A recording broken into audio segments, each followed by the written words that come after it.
Everyone trusted Greg with their hair, but no one knew he was quietly collecting their destinies.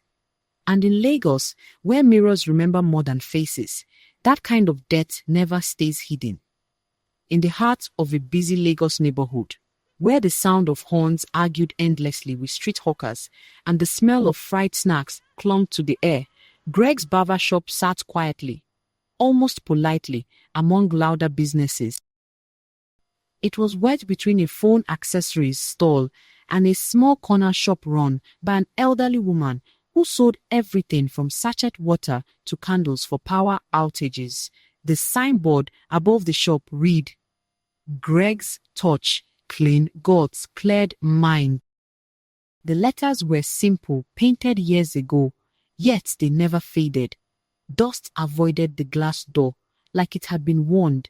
Even during Harmattan, when the city turned reddish and dry, Greg's shop remained strangely spotless. Everyone knew Greg.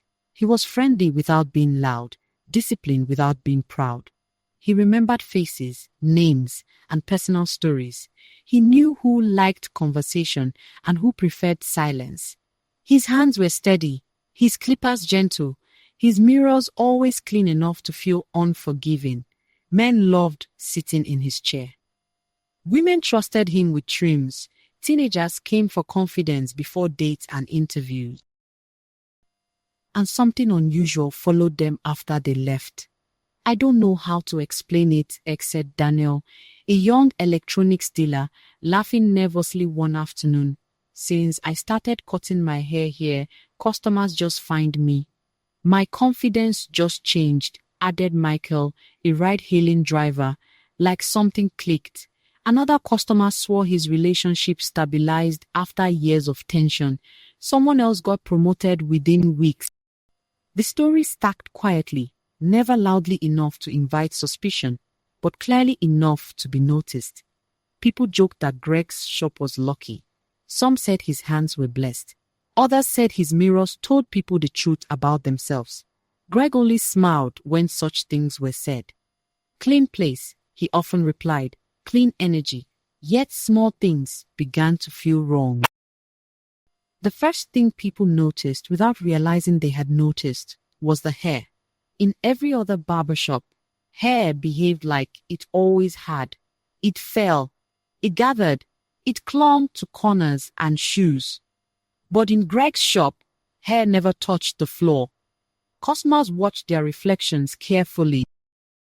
They saw scissors close, clippers glide, strands being cut away, yet the floor remained bare. No sweeping, no dustpan, no stray curls on the chair. Once James, a regular customer, asked jokingly, "Greg, where the hair they go?" Greg's smile didn't falter. "Good management," he said softly. Then there were the nights. Greg stayed open long after the street went quiet. When power failed, and it often did, the neighborhood sank into darkness, broken only by the hum of distant generators. But Greg's shop glowed faintly, consistently, like a stubborn star refusing to go out. Neighbors returning late claimed they heard sounds from inside. Low murmuring, rhythmic and deliberate. Sometimes the sharp snick of scissors echoed, even when no customer had entered. Mrs. Helen, the woman who ran the corner shop, teased him one evening. "Greg, you don't sleep at all." He looked up from cleaning his tools. For a moment, his eyes reflected something heavy and distant. "Success doesn't sleep," he replied. That same week, the dreams began. Daniel dreamed he was standing in front of a mirror taller than any building in Lagos. His reflection smiled back, but the smile didn't belong to him.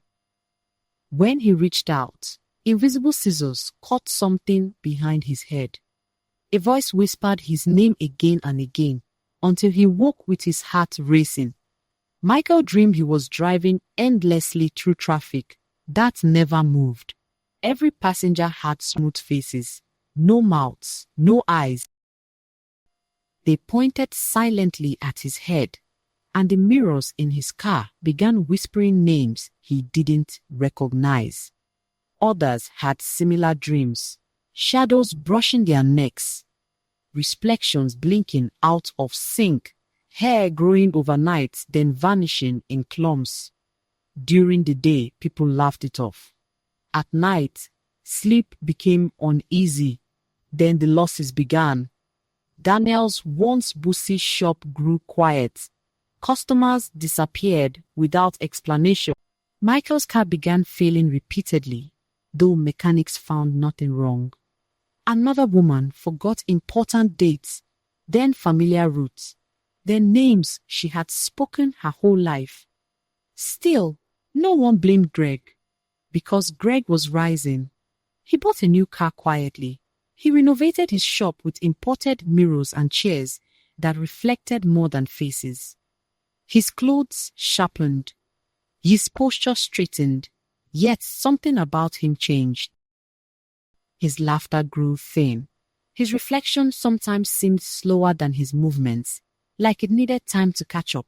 What no one knew, what Greg himself barely acknowledged anymore, was the truth hidden behind the mirrors. Every night, after locking the doors, Greg collected what no one saw for hair. Each strand carried more than memory. In old teachings, Greg had learned long ago, hair was a bridge between body and destiny, between today and tomorrow. Inside the shop, beneath the main mirror, a hidden compartment held a bowl filled with hair, not tangled, not dirty, preserved. On the night everything broke, the city slept under another blackout.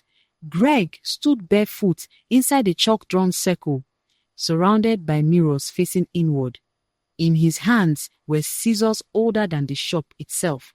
The air smelled of metal, dust, and something ancient. Names whispered from the bowl, soft at first, then desperate. What they lose? Greg whispered, voice shaking, again. With each snip into the bowl, the mirrors glowed brighter. Inside them, Greg saw himself multiplied, wealth respected, untouchable. But behind each reflection stood shadowy figures, hollow-eyed, slowly fading. Outside, Mrs. Helen noticed the unnatural light seeping through the curtains. Drawn by fear she didn't understand, she approached quietly and peered inside. What she saw broke her scream loose. By morning, the street gathered in shock. Greg's shop stood intact, but the mirrors were shattered from the inside, glass scattered like falling teeth. Greg himself sat in the corner, eyes wide open, staring into emptiness. He was blind. Doctors found no injury. Pastors prayed. Spiritualists warned. Nothing restored his sight. Worse still, something inside him felt empty. His shop closed within weeks. Customers avoided it. The once clean floor grew stained. The mirrors were removed, afraid they might still whisper. Those who had lost pieces of their lives slowly recovered, not fully, never completely, but enough to continue. Greg was last seen leaving the neighborhood with a white cane, muttering apologies to reflections only he could see. And so the story travels through Lagos, whispered in barbershops and quiet homes. Destiny is not here to be swept away unseen. Success taken in silence always leaves a debt. And shortcuts, no matter how smooth, always decide what you will lose on the way down. When scissors snip too quietly at night, the elders say, listen carefully. Someone may be cutting more than hair. So remember this, wherever you are, success that arrives without sweat always carries a hidden bill. What you steal from another person's destiny will one day return to collect its owner. And when it does, it never knocks. If stories like this speak to you, subscribe and hit the like button and drop a comment.